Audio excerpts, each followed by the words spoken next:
Set it off, I suggest, y'all. Set it off, I suggest. Oh, wait, my bad. My bad. I'm just celebrating. I'm just celebrating. It is the 50th episode of Where My Killer Tape At, party people. What up? Peace. Yo, got a surprise for y'all. I know I'm dropping a little bit early, but I got the homie Steph from the Dope Sign Show, and we're going to talk a little bit about her show and how she gets down. We're even talk a little bit about hip hop, too. So, man, thank all of y'all for real, for real. But here's your 50th episode. Check it out.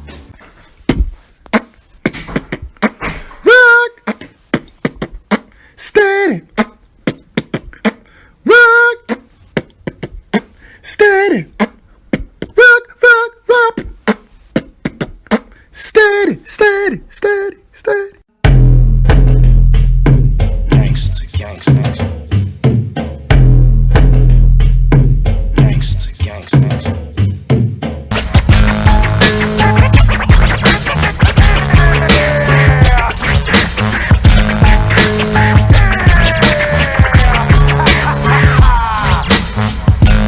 For you profess it, make sure the science is applied. With that who, what, when. Sometimes I pull up, hop out, air out, made it look sexy. They won't take me out my element. Nah, take me out my element.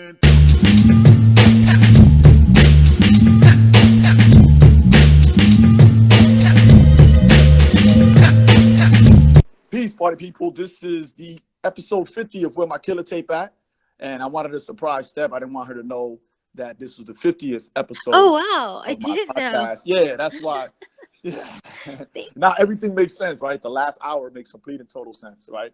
Wow. So, and it's funny because I was recording. I was at 48. I was like, oh, I got 2 more to go. 49, I was like, I got 1 more to go. And then like it wasn't until this morning where I was like, yo, this is the 50th one. So, and it's funny because I was supposed to get someone else and they canceled, right? It's a good friend of mine who's going to be a surprise. And so it actually worked out, because if there was anybody that I would wanted to be in the 50th episode, it'd been you, because for those of you that don't know, Steph of the Dope Science Show has really been supportive of my podcast, and she's really helped me out. So it's really dope to have you on the show. So round of applause for that. So Yay, I'm so honored. Thank you so much. And just FYI, ladies and gentlemen, her podcast is the Dope Science Show, and we're gonna get all her information towards the end of the show, and I will put it in the show notes. So we're gonna go ahead and start real quick. If you don't mind, is anything you want to add on before we start? No, I'm just relaxed. Okay. All right. Now, my first question to you is, how did you become interested in science?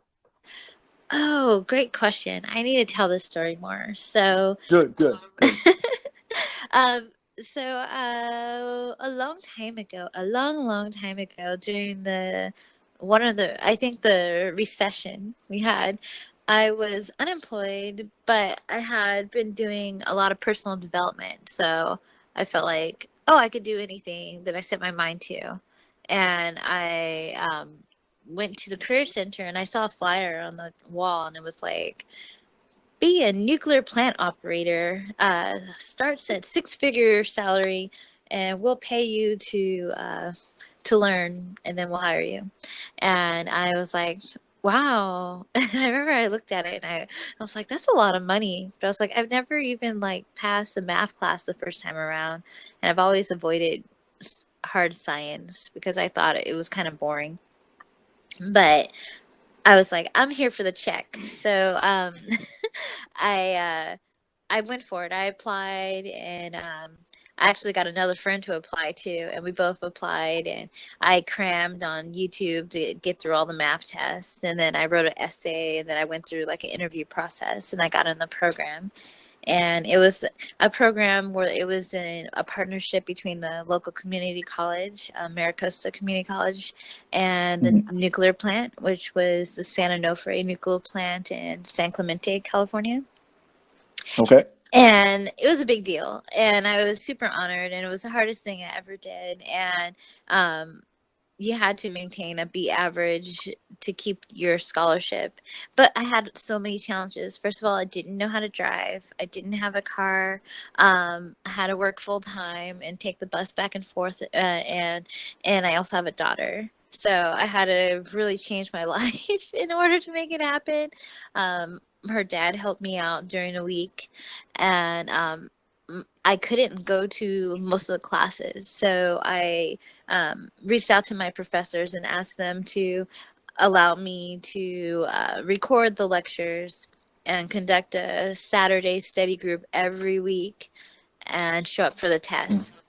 And they were like, okay, we'll see. They were like, no one can get through this program doing that, but okay. And so I put out a call and like I paid classmates like to record the lectures. And then I did the study group, and I made it through the program, and it was super hard, but really an amazing experience because because I was doing the study groups, I got used to teaching about science, right? And I started making these videos online, like trying to have fun with it because I'm like, everything has to be fun for me to do it. And so, long story short, the nuclear plant ended up being shut down because it was they got a new steam generator and it was defective. It was a big scandal. Like all of California will be paying for it for generations, and they started laying people off, and I never got hired. Wow. And I was super devastated. It was over 2 years of work, and but I didn't want to let science go. So I decided to keep making videos and just keep my foot in the door. And that's how I got into doing science communication and where I am now. That's dope. I mean, that's a wild story. That's a real wild story. It was like a career change. You invested all this time. And I mean, you was paying people. Yep, $25. I don't know what I was paying them, enough that I had no problem getting people to do it. And I had to pay for my rides. Still though, it's still a big deal. Like, convincing total strangers to be like, hey, can you record this for me? Yeah. And then it's like, and I'm not trying to date anything. Like, but you did say YouTube, and you said it was a long time ago. YouTube's been around over 10 years, so I'm assuming.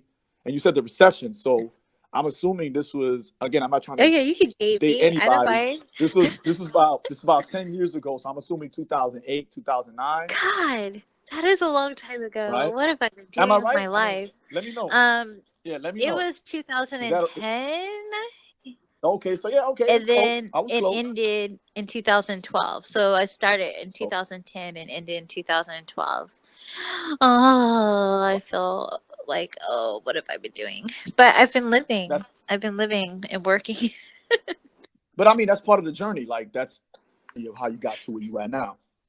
Yeah, it is, and it's cool because it's like people think everything is like too late, but time keeps passing on. Like I had already had my first degree in anthropology. I got a BS in anthropology, but it had been 5 years from getting that until I started the nuclear studies, right?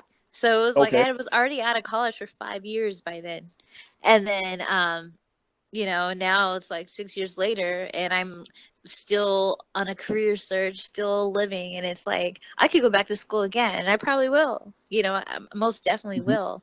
So it's never too late. Like you can get, time just keeps going, But at the same time, you're still kind of like, immersed in the science field. Like you talk to a lot of scientists on your podcast. You just came from a conference, right? That dealt with talking about science. You post a lot of videos, a lot of documentaries. In science, yeah. It's not like you're out of school and what you want to do, because that's what happens a lot of times. A lot of times we say we want to do this, but we're not actually immersed in that subject. So you're at least immersed, which is what you're supposed to do that once you graduate college. You're supposed to consistently immerse yourself in that subject. And a lot of us leave college and then just like don't do the things we were doing then, and we're not immersed in that field, and then we have difficulty going back. But you're kind of immersed in the science culture. You try, and not just like nuclear physics. You're also doing neuroscience, Yeah, You know, all that stuff. I So do. I do. I'm not a specialist in anything. I'm not a expert in anything. I just go. My whole goal is just to get people interested in science. I just want to be that spark. So yeah. for me, that means I try to be super relatable, and I'm completely like honest. So if you ask me a question about science, I don't have to like have the perfect answer. I don't have to be the most up to date. I just try to stay engaged. I was in DC, right? I just got back from DC because I was invited to speak at the National Science Writers Convention, and it was an amazing experience, a great honor. First of all, I'd never heard of the National Science Convention. I didn't know it existed. It was a brand new world for me. I just got an email out of the blue from organizers to ask me to be on a panel to help talk about live interview skills, like how to interview scientists in a live setting and make it seem relatable and cool. And I remember I was like, I can't believe, who are these people? And I Googled them, like, oh, wow, they exist. How did they find me? And it was just for my podcast, and it was great because when I went there, it was a big deal. National Geographic journalists were there, like, Wow. Science Magazine, like everyone, who's who of like all science journalism and writers were there. And it was a brand new world, so I joined the organization so I can be part of the association, and I'm excited about where that'll take me. And I got a new resource. So many people, so many scientists want to be on podcasts and they want to have media contacts. So I was really in demand when I went, which was awesome. Really welcoming. Go ahead. And that segues into my next question. Like, so, in your journey, when did you say, you know what, I'm going to podcast? Oh, that's a great question. In my journey, I decided to podcast when I I wanted to make YouTube videos, but I didn't have, good skills as far as with camera work, getting the lighting right. Everything just seemed so complicated and expensive at the time, right? Because it's like you needed a real camera, then it was like you need a good phone, and it was just like years and years. And I just wanted to make science based films and short stories, and so I thought, what can I do at this very moment, like with the resources I have? Like, how can I connect to that community, make new friends, and build an audience? And that's when I thought podcast. So I started a podcast. Okay, all right. And it's now, here's my next question. So, like, when you were doing, because when you were assuming you were going to interview other people. What was your question? I mean, when you started, let's say, all right, we're going a little bit back to before you started doing podcasts, you wanted to do YouTube videos. Were you going to interview other people, or were you just going to talk about other people? Yeah. Scientific findings? Yeah, great question. No, what I had initially thought I was going to do was what I was doing on Instagram, and like the mini videos, it would be like a 15-second video. So I started. Yeah, you still do them? I hardly ever. I'm bringing it back because those are. I think people thought. I think it was way more popular than I realized. I thought I was kind of lame, and so. No, because you know what? That's how I found you. As everybody says. I found you through a mutual friend on Instagram. I found you doing that, and I was like, oh, this is so cool, because there were like tidbits of information that you could just take with you, because everybody does that. Everybody goes on Instagram and they give you tidbits of information, whether it's business tips, whether it's workout tips. So I'm into that. What little tips can I do to add on to whatever I'm doing to make it tighter? And the science was really good. Like, I was like, oh wow. And at the time I was in middle school, teaching the middle school, and I was like, my biggest issue with when I was teaching social justice was I wanted to immerse all subjects into social justice, but I'm a historian, so like the science and the math part wasn't my lane. So kind of like I had to figure out ways to put that in there, and your Instagram videos helped me do that with science. I just had to find somebody. So that's good to hear. So you're gonna. I'm sorry. So I'm sorry. So you were going to do that on YouTube initially? Yeah, I was gonna do that, but Instagram was more accessible. It was just easier, and I already had a following on Instagram, so I did that. And I'm going to actually go back to doing them. I the reason why I stopped is because I made them. I thought it would be better to go to the 1 minute mark, and but then I found it became more difficult and not as creative. So I think I'm gonna go back to my 15-second videos, maybe 30-second videos. And if YouTube, I don't know what I'm gonna do with YouTube. I feel like I have I have a secret project that Okay, so you good. You ain't got to tell me. What we'll do is we'll let the audience get that secret. You ain't got to say it now. But I agree that YouTube, because I tried to start on YouTube first. Yeah. And I had the same problems. And when I look at my old videos, I'm like, oh my God, like they were long, they were clunky, the lighting was, the content was great, but the lighting was horrid. And I was like, and then I also learned with YouTube is that if it's longer than 5 minutes, most people won't even look at it. Yep. Learn about YouTube. So I was kind of like, so that it's a different beast than podcasting. So it's a completely different beast. So, but that's how everybody's doing research now. Everybody's going to YouTube. Especially the conspiracy theories. Right? They're all going to YouTube. On YouTube. So it's like everybody's going there, whether it's fixing a car or learning about neuroscience. It's all like everybody's going to YouTube. Yeah, they have been forever, but I don't know.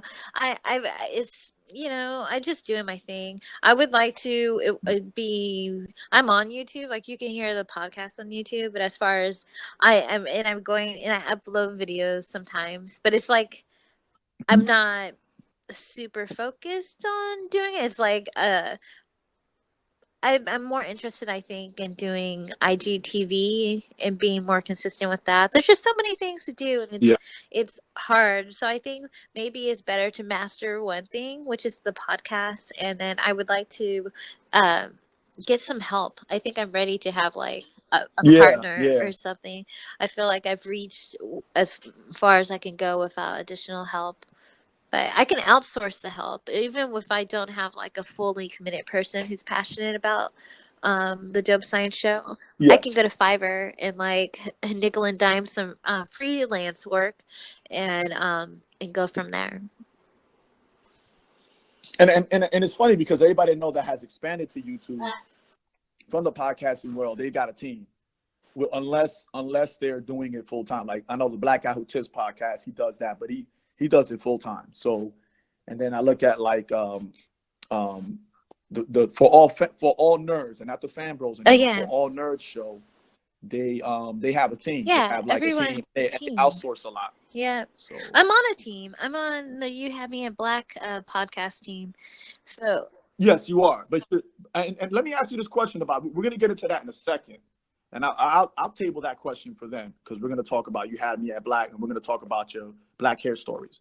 Now, I already know the answer to this one, and you know how I feel about this one. But why did you name it the Dope Science Show? Because I'm a hip hop girl. I grew up, in the hip hop culture, even though I don't sound like it. That's just, I listen to all music, but hip hop has just always been there from day one. And so it just made sense to me. I wanted to, for me, I use dope a lot. I use that word a lot. And it just seemed to capture the energy I'm trying to give off, and it's a work in progress, but I like it. So yeah, that's how it's simple. I was like, it's dope.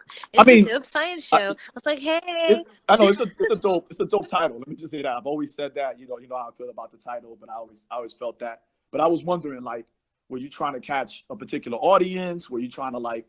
And I know, like when you search for podcasts, then again, I'm gonna take that back because it depends on what you're looking for. Right? You have certain people that say, "Hey, I enjoy, sneakers." Like somebody will say, "I don't enjoy this." People be like, "I'm a sneakerhead," so they usually listen to podcasts that talk about the sneaker culture. Right. Or if you're into sports, you have somebody who will like look for podcasts to deal with sports. So I know most people listen to what their interests are, but then you have an audience that's like, I listen to a gamut of podcasts because, you know, it's interesting. So, but I like the fact that it's a dope science show because anybody will pick it up. And what I like about your show is that, like a lot of podcasts I listen to, episode will pull up and I'm like, and it'll say, oh, we're going to be discussing this with this guest. And I'm like, it doesn't, but listen to it. And I'm like, oh, wow, it's really interesting. So, so again, it is a dope show. And again, everybody, we're going to have the information in the show notes. It has a website. She actually has merch that you can buy. Yeah. So yeah. Thanks for bringing that up. I barely put it back up like yesterday. I'm gonna. I haven't even promoted it, but I'm going to be more active about doing that this year. I was like, all right, I have time for the holidays. Okay. All right. I have merch. Just a FYI, I'm gonna post this show on Sunday so that you got time. So if you're gonna go on the crunch after you get off. Okay. And you asked me about the demographic. Yeah, I definitely wanted to reach a demographic that people don't I'm sorry. with science. Oh yeah, no sorries. So I wanted to reach people like myself and people who, Black people, people of color, young people you don't automatically think of as scientists, and definitely wanted to reach people in the hip hop culture. And I would like to be able to, I would love to have more like hip hop on my show. Like I've had different artists, but I'm kind of, I don't know. I always feel like I'm kind of like, even though I grew up in hip hop culture, I feel like I'm an observer. Like I don't feel like I really embody that myself, even though I've grown up with it and I've lived with it. If that sounds weird. No, I'm about to say something to that. I'm about to say something to that. But the first thing I wanted to say is, one thing I love about your show is that a lot of people you interview, people of color, young people of color, and they're in particular science fields. And I think that's really dope. I know, speaking from my experiences, I work with young people of color, like being a scientist is not something that's on their. See these young people, I could see if it was somebody that was like Neil deGrasse Tyson. Like, even though Dr. Neil deGrasse Tyson's from the Bronx, a lot of people see him and they don't see him as part of that. True. So they see him as somebody that's out of their reach. But when they see young people on your show, and I love that sometimes you interview people who are not a lot of times, right? I think that's really dope. Yeah, and I think that's really dope because it says to a lot of young people, like, look, the science field is within your reach. You can do these things.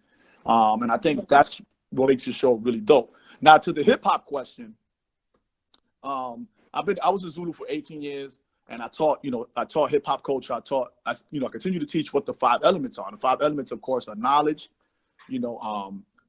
writing or graffiti, DJing and b-boying. And what happens is a lot of times we feel like for me to be a part of hip hop, I have to represent a particular element, but you're already doing the knowledge, so you're already part of hip hop. Yeah, I'll take it. So you don't have to be like, like I'm a b-boy. You know what I'm saying? Like I'm a b-boy and I could DJ, right? And I tag. So I could speak from that perspective. But what if you're not those things? Does that make you outside of hip hop? No. And that's what we taught at Zulu Nation. He was like, no, if you're doing the knowledge, right? Whether you, and in Zulu Nation we had doctors, like we used to have a doctor in the Bay. An older gentleman, he was like in his 60s, and he did free clinic work on the weekend. So he doesn't know how to do any of that. He doesn't even listen to hip hop, right?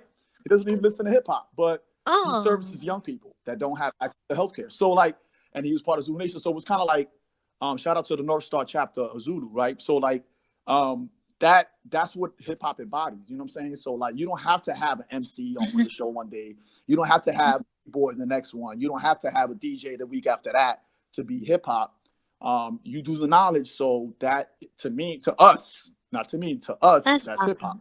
And there's gonna be people that are gonna try to check you, that are gonna be like, and I always get on those people. I'd be like, just because she doesn't talk slang, just because she's not playing Nas or whatever, it doesn't mean he or she is not hip hop. That's bullshit. Like we are not gatekeepers You know what I'm saying? And we're not police. So if you say you were part of the hip hop generation, you're part of the hip hop generation. That's true. You know?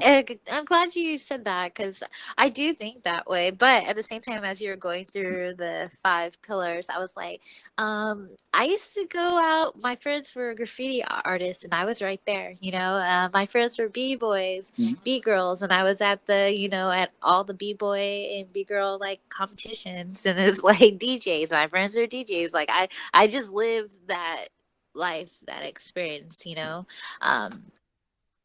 you don't. And my thing is, you don't have to sit there and give me your credentials. You know what I'm saying? Like I know that hip hop culture is like based on the work you put in. I'm not gonna lie. Like as a b-boy, like if I say I'm a b-boy and somebody walks up to me right now and challenges me, I have to accept that challenge, right? As a b-boy, right? But again, I tell people you don't have to lay out your creds for you to say I'm hip. You know what I'm saying? So I always tell people that, and I tell my comrades, I'm like, hey, you can't be running around here saying who's hip hop or who's not hip hop, because we don't do that. Like that's not what we do. So you are an embodiment of that culture, and and what you do, like, because you're talking to the people you interview are people that are outside of academia a lot of times, and not truly accepted sometimes by academia, and that's really hip hop, because it's funny because my son is an artist, and a lot of times he'll do stuff, and I'll be like, oh, we did that on walls. This is what it is, and I'll show him a picture, and he's like, oh wow, like, so it's like hip hop embodies, it's a counterculture. You're outside of the establishment, doing what you need to do to represent who you are. So hey, go hip hop, go hip hop. But yes, that's how I feel, and that's why I named it the Dope Science Show podcast. And and I just want to make it better and better. It's just like an ongoing. I think I'll do it forever, and it opens up a lot of doors for me. Like people don't realize how many opportunities you get because you have a platform and a podcast where you can, people can come on and share their passions. Yes. So I know recently you got on the production team for another podcast, and I don't want to call it a podcast because to me it comes off as a project. It's a project. It's like and when I say project, I mean like a long-term project that talks about a particular experience, a Black experience. Yeah. And as you had me at Black, how did you have me at Black come about for you? How did that come about? Interesting. It came about because of Afrotech. So Afrotech is this Black millennial tech experience in San Francisco that's put on by Blavity, and Blavity is like the Black BuzzFeed. And I've been following Blavity since they were just like a newsletter. And I went to the first Afrotech, and got really excited. And it was just like a culture of people who we all connected at this conference. It was, kind of small the first year, like 300 people or so. And we were all on Instagram and Facebook excited. And I just became part of this like community, the Afrotech community online. And I met Martina Abrams, and she was just someone there. And then the second year Afrotech came again, and I went, and they were there, and they put out a call for producers. And so I reached out, and I was like, you know what? I've been podcasting for a little while now. Let's do this. I want to tell different stories. I want to tell our stories. I want to tell Black stories and just have something more creative as far as storytelling. And so I joined the team, and I've published 4 stories. I'm working on the next season right now. And it's been like a really great experience where I've had a chance to travel and put on live shows with the team. Now we're like a tight group of passionate creatives who are working and to tell our stories. And I think, it's going to end up being one of those things in the future where you look back and you're like grateful that someone recorded this. I think it's dope. It reminds me of I hate to be this way. It reminds me of NPR. They have StoryCorps. Yeah. And they record that information. It goes to the Library of Congress. And then what's cool is that they have a subset of it. I want to say it's called Mosaic, and it deals with the Black experience in particular. I didn't know. So if you're like Black, and then they have one for Latinos, and they have one for Asians. So if you're like Black, you record with NPR StoryCorps, they'll put you in the StoryCorps archives, but they'll also put you in I think it's called Mosaic archive. So you'll be part of that. And that is in the Library of Congress. So I kind of, don't get me wrong. It's not something that's not inaccessible. You can, if they're in your town, you can just go and do it. But I like how You Have Me at Black deals with that. They come to you. You know what I'm saying? Like You Have Me Black comes to you, and allows people to tell those stories. And that's why I look at it as a project, because I know it's going to get bigger. Because you see it slowly moving, and the production, the quality is amazing. The quality is that's amazing. so good to That's hear. what impresses me the most. So I mean, the stories are amazing. Quality is level. So we really focus on quality. It's a big deal. I do the I don't do the sound mixing, but I edit. And I remember when they first had me edit, it pushed my editing skills, and I liked it, because I was like, oh, okay, how to be really sharp. And so it's helped me with all my podcasting, working on the team. Yeah, quality. That's so good to hear that you said that, because we put a lot of emphasis in that. that's dope. And I like how that all it seemed like it was all organic, how it all just came together, seamlessly. And it's just like you guys all like-minded individuals and put all that together. So I thought, so yeah. Yeah, and So, I wouldn't have okay, met them so if it wasn't for Afrotech, probably. That's how social media works, It's like, oh, I did this, and now I'm part of this algorithm, and so. Yeah. You never know. You never know. One thing I learned about the internet is you never know who's watching. You never know who's listening. I know. You never know. You never know. I'm always shocked at people that are like, "Hey, I like your stuff," and you're like, "Oh, exactly." So, like how I got invited so to like DC. I was like, how? Who? How did you even find me? You, I mean, and you know what's funny about that? It is deliberate, because if you use the right hashtags and the right person is following you, because it only takes the right person to follow you. Like how I found you. Like, the one person I interact with, we follow each other, and he'll repost something, or I'll repost something, and then he'll repost it. So it's one of those things where, you found me through Hip Hop and Chess, or what was it? Hip Hop? No. Oh. Nope. Here's funny. One of my Malikas, this is how I found it. One of my Malikas, she lives in Atlanta, and she, we follow each other, right? We follow each other before Instagram, even though me and her have known each other for years. And she lives in Atlanta, and what happened is she posted one of my videos of me doing Kali Anis, which is a Filipino martial art. And there was a dude who, he just started taking it. So he started following me, and he started asking me for some advice. And I was like, I just studied this. I learned this from this person, and I just keep doing that. And that's all. He said, that's all you need to do. And that's all I practice. And he's like, so he's like, man, you move so fast. I said, this is all so once we started interacting, and then he's like a Black survivalist, and he's into all kinds of cool stuff. And we know the same people. He reposted one of your videos. And then I was like, oh, wow, who's this? And then it was like, oh, her videos are real interesting. So I thought at that time, he lives in Atlanta, so I thought he was in Atlanta too. Is this a Kodak? Yeah, Kodak. Yep. So like, that's so awesome. And that's what I'm saying. Like, you never know who's following you, what they're doing, because you don't know who's following them. You know what I'm saying? So it's like they, somebody that's, I'm not saying famous, but somebody who's a celebrity might be following that person, and they repost something that you did, and then they find you, and it's like, and they'll, and I know for a lot of people, like, there are people that follow me, and I get it. I really get it. I'm not mad at them. There are people that follow me that have a huge following, and they don't, they just lurk.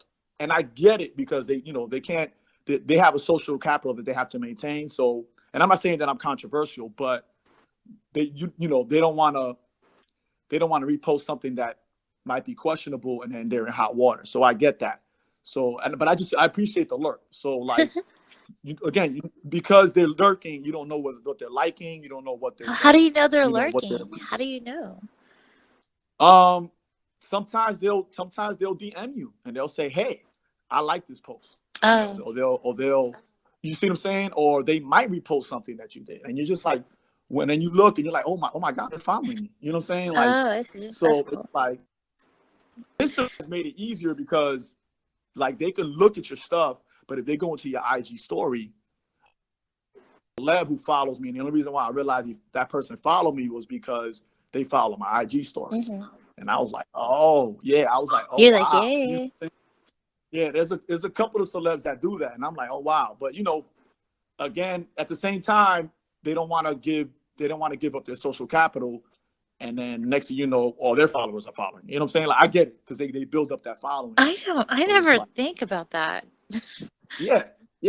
It's again. I mean, it this, makes sense. I know that But I never think about that. There's a social exchange on the internet, right? Yeah. Like, I follow you, and then what ends up happening is some of my followers come to you, and vice versa. But why It's would I like that not social want exchange. anyone to follow? That'd be so weird for me to be like, I can't follow you because I don't want my followers to follow you. That's weird.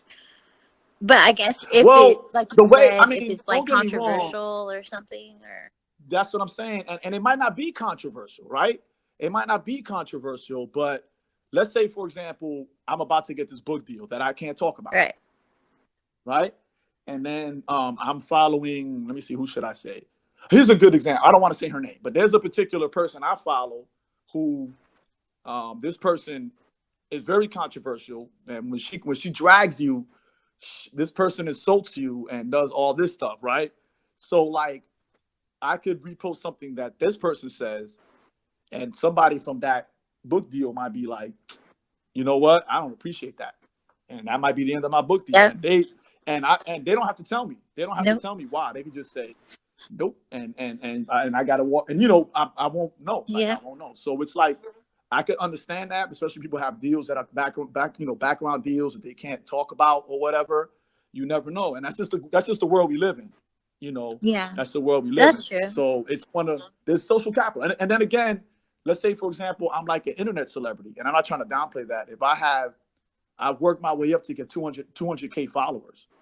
You know what I'm saying? And it's one of those things where, don't get me wrong, I'm not that type of person. I'm like, if you're dope, I want everybody to follow you. So I'm going to be like, yo, follow this person. This person's really dope. Yeah. Buy this person's stuff, But there are people who are like, I don't want to do that because I built up a following, and I don't want to give you those 200K followers that I had to build up. Oh, I see. Well, I guess so. Yeah, so. I mean, I'm not like that, but there are people like that. I'm not. Yeah. And there's reason for it. There's some logic. Yeah, I can't say I blame them because they get 200K followers. Right. So. Definitely. So, yeah, so. Cool. Did you have any questions about? Oh. Yeah, I got one more question. And then if you want to throw anything else, you can. What science-based book do you recommend? What size? Facebook? Yeah, so it could be like a science fiction book, it could be nonfiction. Oh, science book. I thought you said Facebook. I was like,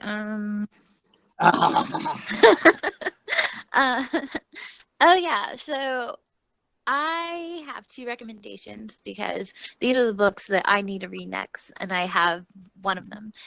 So Steve Hawking's A Brief History in Time. Yes, that one is a classic. And then Neil deGrasse Tyson, Physics for People in a Hurry. Like, I think those two are good books if you want to just get understanding of our universe, from a physics perspective. It'll really open up your world. Dope. That's dope. And it's funny because I have a co-worker who's consistently asking me to read Stephen Hawking's book. And Dr. Neil deGrasse Tyson, I'm a huge fan of, not because he's from the Bronx, but he's a big fan. So I haven't read that one, but I read a whole bunch of his other books. So I'm going to go ahead and put that in my Amazon cart. Great question. That's a great question. So, yeah. No, I mean, because, again, I want people to read. Yeah. So I always ask my guests what you're reading, what you recommend. And because I think, I know it sounds redundant, but reading is important. But those are good introductory stuff for people. Like, they just like, I want to get into it and understand it better.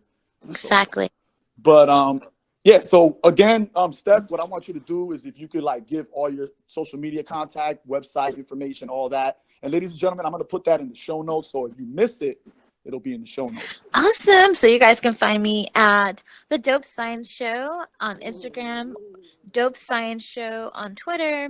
My personal, for randomness, I post often enough on Instagram. Sorry, my dog is Science Stuff with Steph. You can find me there. But yeah, if you Google Science Stuff with Steph or The Dope Science Show, you'll find me. I'm everywhere. And I have a website, thedopescienceshow.com. And she also has merchandise. So again, to support the show, because we know Yeah. none of us make money doing this.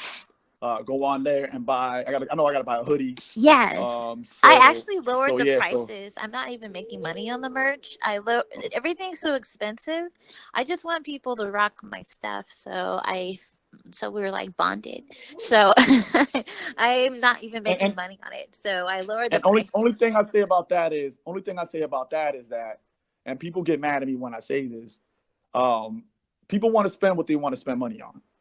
So so people like when they'll see a $40 hoodie, they'll scoff at a $40 hoodie, but then they'll pay $150 for a Supreme t-shirt. And I'm kind of like, oh yeah, you know, like I feel you on that, but that $40 would have been, not only you would have got a dope hoodie, but you would have also supported a good program. So I don't ever lower your prices. Oh.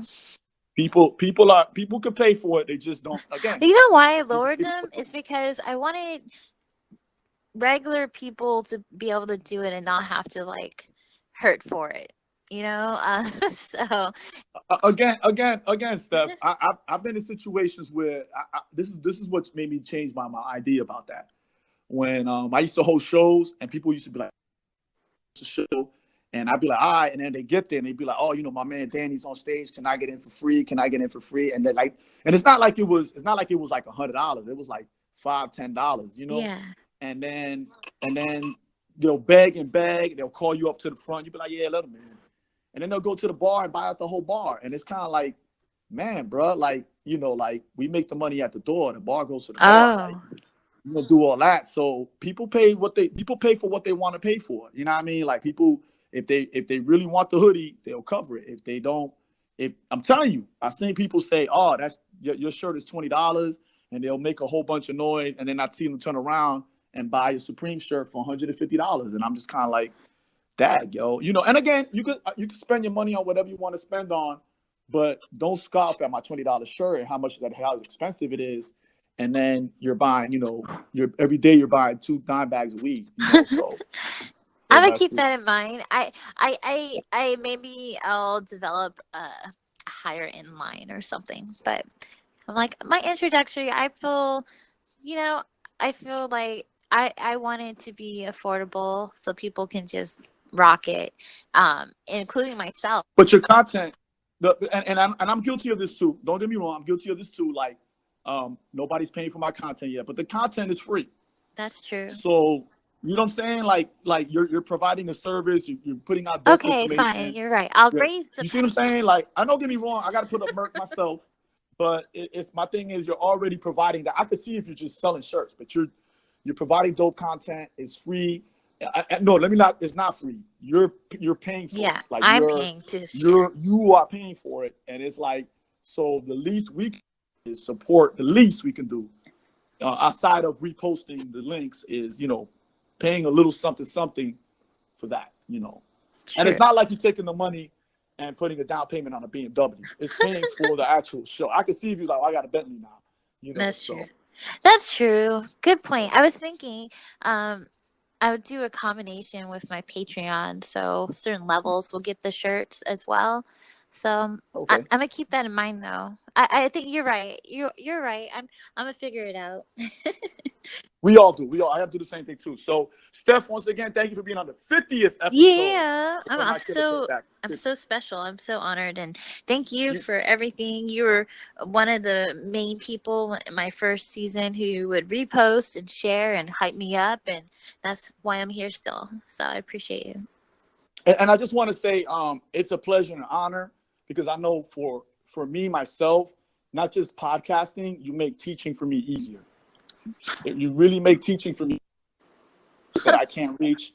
and there's some students that like they don't know what's on the horizon for them. Yeah. And I'm not saying that they're coming out saying I want to be a neuroscientist, Mr. Rodriguez, but they're coming out saying I'm interested in science. That I didn't know I could do that with science. I didn't know that even if I just want to have a hobby in it. Yeah. And that's what I want them. I want them to expand their horizons. I want them to see that there's other things they can try out, and that world is not closed out to them. Exactly. That's all I want too. So For everyone, so, you know, a 50-year-old, a 60-year-old, I want everyone to feel like, hey, I can either work in the field or I can be engaged. So I don't have to listen to every like dumb conspiracy theory that I see on YouTube. I can I can think critically myself, have confidence to ask questions and reach out to the science community and not feel like, you know, they have to listen to some quote unquote expert from some random journal that's emailing them. That's also a big thing for me. Even if you don't work in the field, I just want people to respect it and know, you know, have critical thinking skills. definitely. All right then. So I appreciate you again. And Yeah. everybody, ladies and gentlemen, peace. Peace. It's all a game. It's all a game.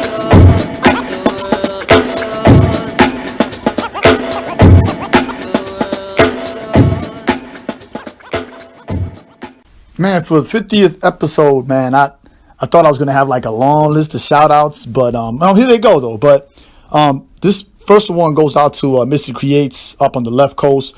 She has some dope ideas for the show, and she actually like told me which songs to take out, and she actually inserted some ideas. So shout out to you. Shout out to my barber, Woke Dave. Always keep me with the fresh cuts. He always, added some dope insight as well. Shout out to my oldest son, B-Boy Sabi. He's been on the show a couple of times. Y'all seen him. Most notably the Black Star Father's Day special. And also shout out to my man Zemo Divine Power, who's been on the show a few times as well. And he's a homie. Shout out to Shadow Love, who I met online as well. And she's been on the show. So her and Misty I've met online. But Shadow's been on the show. You seen her do her thing. She's real dope. Please follow her. And of course, I got to shout out my latest guest, Steph of the Dope Science Show. Also, shout out to my man Carl, because he also has some dope things to throw in there, and the homie Ebony, because she has some dope ideas as well. Shout out to everybody that listens to the show, who DMs me, tweets, shows it to their friends, let their mama hear it. Y'all, I love all of y'all, for real, for real.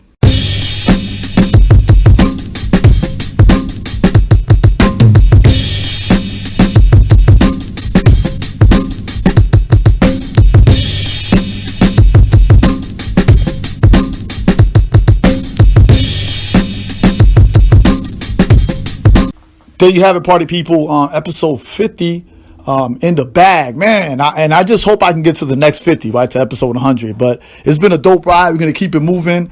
I thank all of y'all for listening. If you want to continue the discussion, of course, use the hashtag where my killer tape at. You spell killer Killa. If you want to hit me up for any bookings, I do host shows, I do panel discussions, and I do workshops. I do panel discussions on intersectionality, feminism, hip-hop culture, hip-hop history. I do all that over there. I'm teaching social justice. And I also do workshops on breakdancing and capoeira. But if you need me to host your event, hit me up. Go to my Gmail, which is DanTresOmi at Gmail, DanTresOmi at Gmail.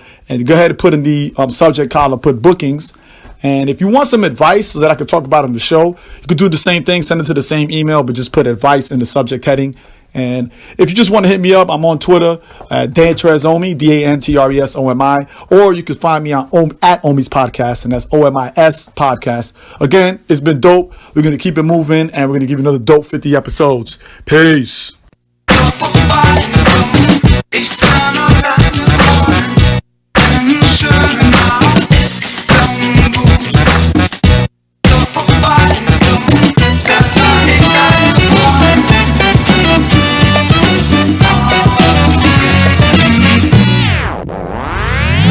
Hey.